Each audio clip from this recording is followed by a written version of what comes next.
Monsieur le chef du gouvernement, Monsieur le ministre et membres du gouvernement, Excellence Monsieur l'ambassadeur de Tunisie à Paris, Monsieur Jean Bionnet, président du MEDEF International, Monsieur Yannick Duchalut, président du CCI International, Messieurs les membres de la délégation française, chers collègues et amis, Mesdames, Messieurs, qu'il me soit d'abord permis de souhaiter, en nom de l'UTICAP, la bienvenue à nos amis français et de leur exprimer tout le plaisir que nous ressentons de les accueillir dans ce pays qu'ils connaissent si bien.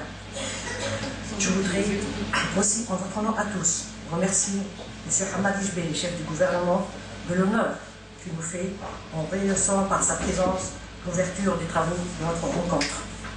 Sa disponibilité, ainsi que celle du ministre et membres de son gouvernement, témoignent ici besoin et de l'importance qu'attache la Tunisie nouvelle à la coopération tuniso-française et à ses perspectives d'avenir.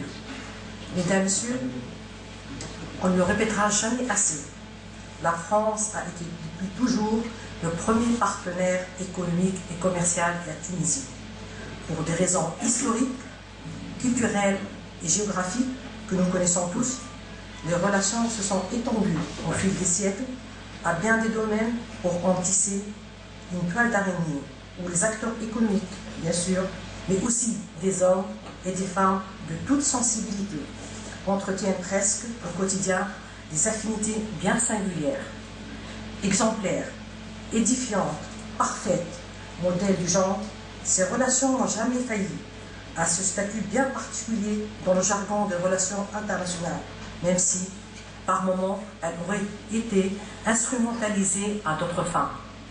Fortes de leurs racines et de leurs bases, le cours de l'histoire les a confortées grâce à la révolution du 14 janvier 2011, qui, au-delà de l'expression d'exaspération sociale qu'elle a portée, est venue défendre ardemment le droit à la dignité et réclamer haut et fort l'instauration des valeurs de liberté, de démocratie, de justice, de paix et de tolérance.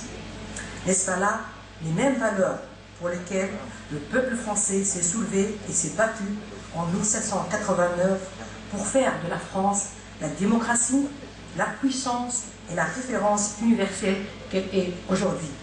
Mesdames, Messieurs, les relations industrielles et commerciales sont de tout temps et encore plus par le fait de la mondialisation économique et de la globalisation des échanges, le socle des rapports entre pays et le maître mot de leur échange. Entre la Tunisie et la France, le volume des échanges extérieurs, l'afflux des investissements français, le nombre de touristes français et les transferts des Tunisiens vivant en France ont certes fortement cimenté la structure de leur coopération, mais il faut avouer que d'un côté comme de l'autre, nous avons toujours eu l'impression, si ce n'est la certitude, que ce potentiel est inépuisable au vu des spécificités et des contraintes de l'environnement des affaires en Tunisie. L'opacité du système, la corruption, les jeux d'influence, le phénomène du clientélisme et du népotisme en sont pour beaucoup. Avec la recomposition du paysage politique et économique tunisien depuis le 14 janvier 2011, nous avions espéré que la transparence, la stabilité institutionnelle et l'apaisement sécuritaire allaient enfin assainir rapidement ce climat et booster la dynamique des affaires, des échanges et des investissements. Mais c'est sans compter sur les aléas d'une transition difficile et les difficultés de jeunesse d'une démocratie tant attendue. Apprentissage oblige, la visibilité, facteur déterminant et ô combien important dans la vie de nos entreprises, se trouve du coup limité, voire brouillé. Paradoxalement, le chômage des jeunes et les déséquilibres régionaux, les fléaux qui ont attisé la flamme des mouvements de la révolution du 14 janvier 2011 ne trouvent pas auprès des entreprises que nous sommes les réponses immédiates aux aspirations de ces milliers de jeunes formés, éduqués et avides de participer à la reconstruction de leur pays. Mesdames, Messieurs, en entreprise citoyenne que nous sommes, et par sens de devoir et de la responsabilité historique que nous avons, nous nous sommes pourtant débattus sur tous les fronts la tâche n'a pas été aisée quand il a fallu assurer l'approvisionnement normal du marché local, composer avec une pression sociale et respecter ses engagements avec nos partenaires étrangers. Souvenez-vous, le 17 janvier 2011, la vie a continué à tourner le plus normalement du monde. Une image qui a suscité tant d'admiration qui fait la fierté des Tunisiens de tous bords. Bien entendu, nous avons compté d'abord sur nos propres moyens, mais aussi nous avons spéculé sur les effets d'une vaste vague de sympathie et d'admiration de nos amis et partenaires étrangers. Les entreprises françaises installées en Tunisie et à qui je voudrais rendre ici un vibrant hommage ont fait preuve à ce titre d'un courage admirable et d'une adhésion remarquable au premier pas de la transition. Et avec le MEDEF, porte-drapeau des entreprises françaises et partenaire historique de l'UTICA, les contacts se sont intensifiés, non seulement pour assurer, sécuriser et accompagner les entreprises françaises en activité en Tunisie, mais aussi pour véhiculer du mieux que possible la nouvelle image du site Tunisie. Mesdames et Messieurs, le partenariat tuniso-français, avec toutes les facettes qu'il présente, est construit pour durer. Et ce n'est pas un hasard si nous avons choisi un partenariat durable pour l'avenir, pour la symbolique de cette rencontre. Nous n'allons pas refaire l'histoire. Elle est ce qu'elle est, avec ses enseignements, ses satisfactions, ses réussites, mais aussi ses échecs et ses malentendus. Mais malgré les quelques limites du reste passagère, dans ce long parcours, cette histoire a fait de nous, Tunisiens et Français, des partenaires solides, unis par des valeurs communes et solidaires dans les épreuves difficiles. C'est sur ce cap de l'avenir qu'il faudra travailler désormais, avec probablement d'autres approches, d'autres méthodes et de nouvelles conceptions partenariales. Mesdames et Messieurs, aujourd'hui la Tunisie, ce pays auquel beaucoup de Français sont attachés, est à la croisée des chemins.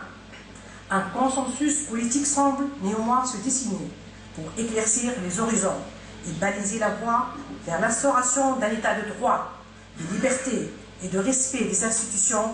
Cela ne fera que conforter l'environnement des affaires, milieu naturel et vital des entreprises et des investisseurs.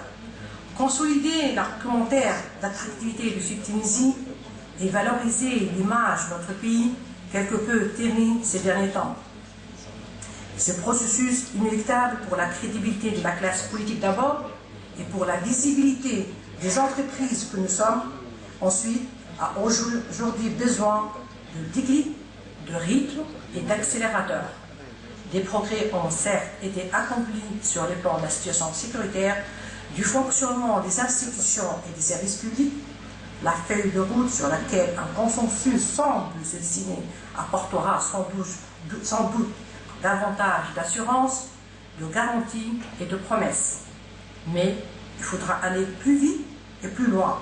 Une fois cette plateforme instaurée, l'environnement économique tunisien, héritier d'un certain nombre de limites structurelles, aura sans doute besoin de profondes réformes aussi capitales les unes que les autres. Mais là, c'est un vaste chantier que l'UTICA appréhende avec beaucoup de raison, de discernement et de profondeur. Une réflexion adossée à une large consultation, la vision UTICA économique et sociale par la Tunisie à l'horizon 2020 fera dans les prochains jours l'objet d'une communication à plusieurs niveaux. Ces axes majeurs, contenus dans plus de 90 propositions d'action, reposent sur les orientations stratégiques liées à la valorisation du travail, de l'effort, de l'initiative, la culture de l'entreprise, la mobilisation du pays dans sa dimension la plus large à la compétitivité globale de l'économie et à la croissance, la refondation d'un développement social serein autour d'une cohésion sociale, le développement d'une économie tirée par l'innovation et la création de valeur, la reformulation d'une vraie politique de développement régional. Mesdames et Messieurs, dans notre jargon à nous, chefs d'entreprise, on dit souvent que le temps est de l'argent. À l'ensemble de la classe politique, de la société civile, des leaders d'opinion et des personnalités publiques, je dirais que le temps est désormais de l'or, si ce n'est du diamant. Quoi de plus précieux en effet que d'être retenu par l'histoire comme artisan de ce passage décisif de cette Tunisie, réconciliée enfin avec elle-même, ouverte sur le monde et libérée à jamais des dogmes de l'extrémisme et de la régression. Jack Welch, un des dirigeants américains les plus emblématiques des années 80-2000, celui qui a été le premier à prévoir le déclin de l'industrie manufacturière américaine et fut d'ailleurs nommé manager des siècles par le magazine Fortune en 1999, disait « Il vaut mieux agir trop rapidement qu'attendre trop longtemps ». Je trouve que la formule sied à notre contexte et j'ai tout simplement envie de la partager avec mes compatriotes et mes amis chefs d'entreprise et investisseurs tunisiens et français. Je n'ai pas besoin de m'attarder davantage sur des analyses géostratégiques que chacun ici présent comprendra. Monsieur le chef du gouvernement, là je m'adresse à vous, la Tunisie a besoin de croissance pour créer des emplois dans une atmosphère de dignité et de fierté. Les entreprises tunisiennes et étrangères, sans distinction aucune, croient dur en faire que le potentiel de ce pays est immense pour investir, innover et créer de la richesse et de l'emploi. Nos amis français, nos premiers partenaires, sont là pour en témoigner, adhérer et s'engager dans ce fabuleux projet de la nouvelle Tunisie. À travers vous, je lance un appel ici à la classe politique entière, mais aussi à tous ceux qui